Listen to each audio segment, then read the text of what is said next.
10 years ago, ABC's Bob Woodruff entered Iraq with American troops.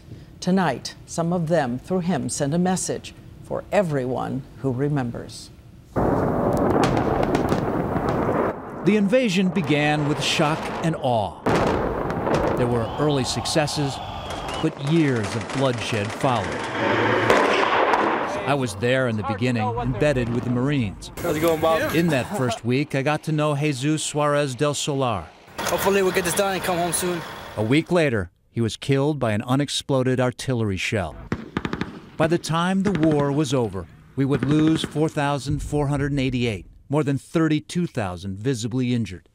Melissa Stockwell was the very first female soldier in the war to become an amputee, struck by an IED in 2004. Do you have regrets?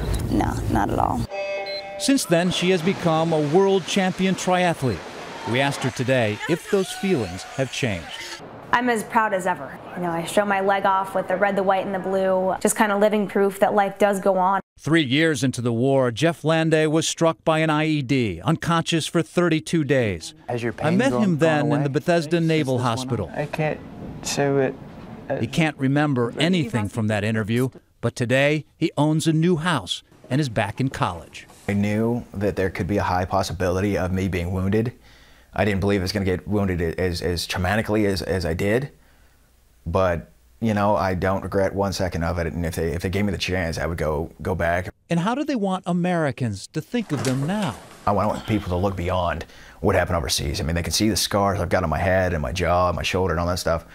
But I wish people would look beyond that, because there's more to any given human.